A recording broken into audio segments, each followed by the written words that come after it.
So, if your partner comes to you, even with anger, remain soft. If they feel like you have wronged them in any way, listen to it. And you have to admit that you've done something wrong in their eyes. Even if you don't feel it's wrong or you've overstepped a boundary, you've overstepped something for them. Right. You know how hard that is for people? It is. That's hard for me sometimes. It's hard for everyone. When you come to me and you say, babe, you overstepped, that sucks to hear because I think I'm on my A game constantly. And if I slip up or I cross a boundary and you tell me that I've hurt you, I'm like, fuck. Like, I can't believe I let myself slip like that. Yeah.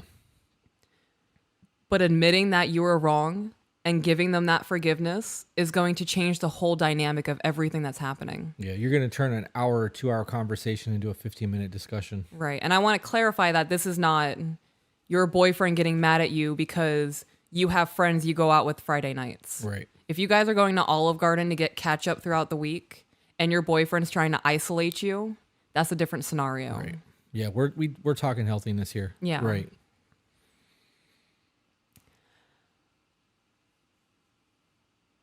So my notes devolve a little bit more, but I wanted to go back to remaining soft when somebody's angry. Like you've said, it helps with your BPD. It does. It does. There are a couple of moments where your BPD is really going and I can tell you're going through it and you might be a little snappy or something, but you always apologize after the fact. Like you recognize like, hey, I could have been a little bit too much and I'm sorry. If I were to match your energy and jump on that train of, oh, if he's going to be an asshole to me, I'm going to be a bitch back. Yeah. We would not be where we are. No. Things would have fallen apart. Yeah. I'm only thinking Beauty and the Beast. I don't get it. So, Beauty and the Beast, Belle and the Beast. No, I get that. Right. So he was this beast that everybody was horrified of, and he's accepted that his life is going to be filled with misery, and he's going to be alone for the rest of his life, and everybody wants to kill him. And then Belle comes along, and she softens him. He turns from the beast back to a human because a feminine woman was able to dial that back a little bit for him and to make him realize, like, you are fucking valued. You are more than what you are presented to the world, and I see it. Didn't do the cartoon thing as a kid. Right. I always thought that story was about a woman wanting the big, burly, masculine thing. And then No. I remember the other guy. Gaston. Yeah. Anyways, stupid shit.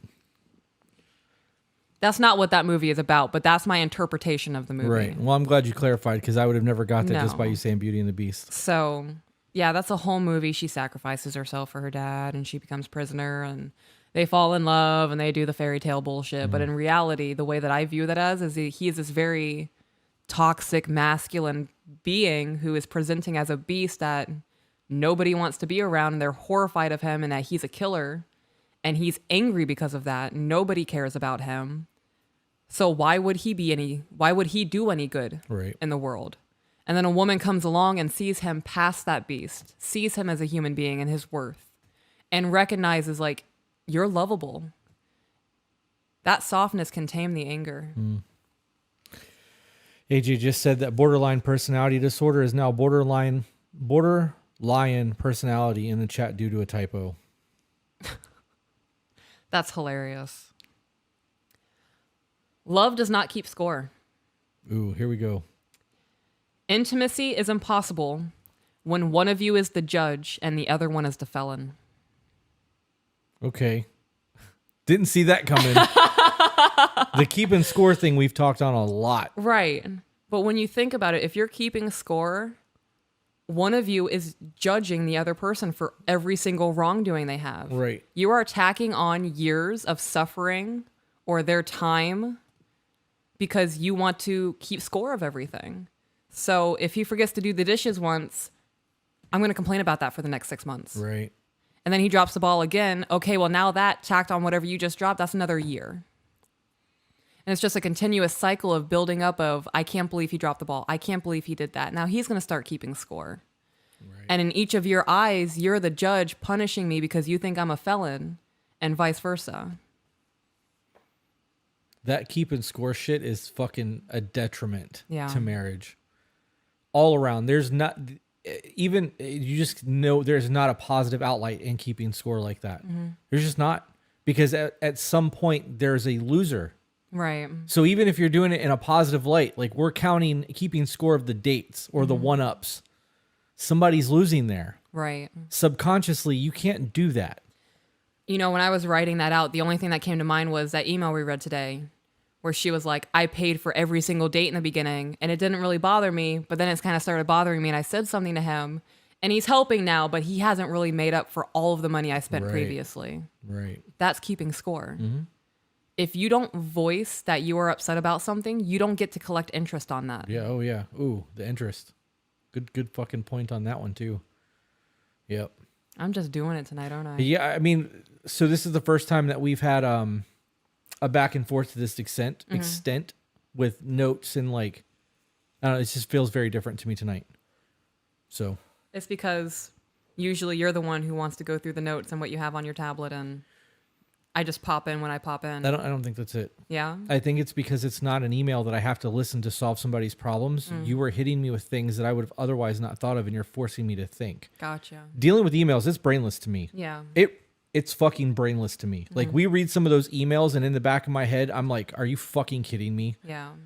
And I don't ever say that because I understand that there's somebody hurting on the other side of that email. So I keep my mouth shut. But some of those emails are redundant as fuck. Yeah. And I'm like, oh, long time listener. I love your show. And then they ask something that we answered in episode 2. And I'm like, you don't really love the show. You're Right. just saying that because you want some help. Yeah. I understand that. So here we go. But like, I don't know. You're just hitting me with a lot. It's just a lot of things to fucking go. Before you pick that back up, guys, if you guys are enjoying this, because there's like 700 people in the live right now, hit the like button, hit the notification bell. Please, for the love of God, subscribe to our channel. We are trying so fucking hard to grow this thing and to get to where this becomes a full-time job for us and we can do this. If you're not a part of Patreon and you don't want to do the monetary thing, that's cool. We respect the shit out of that. Share the content. Fucking just give it to somebody that you think is going to get value from this. I've got value from this. Yeah. And I'm fucking on the show. So like, just Yeah. copy the link and send it to your Facebook. Fucking share it to your mama. Like, Mom, I wish you'd have taught me this shit. Something. Just the more people that can digest this information, the better the world is going to be. You're also gonna and I start- fucking mean that. You're going to start breaking generational traumas. Yeah. Yep. We get emails from people saying that I've learned more from you in 4 months than I've learned in 5 years of therapy. Yep. Unreal. Total side note, but after we're done with the love languages, I want to do the 5 apology languages. Yeah, I'm down for that because I haven't read that book. I feel like that's going to change a lot for a lot of couples too. I'm not going to read that book. Good. Yeah? I want to hit you with shit. Okay. You enjoy this, don't you? I do. Okay. I feel like I'm flexing my intelligence and you're seeing it. Yeah, absolutely. Babe, I see your intelligence anyways. Right. I know. But in this Okay. moment, I feel like this is my time to shine. Yeah, Like, and you're fucking shining. I've been doing hours of work into these notes. Yep. AJ's going to have a whole lot of clipping to do. Yeah. And then you do too now. You got that big old fancy computer over there. I'm so excited about it. All right. My next point is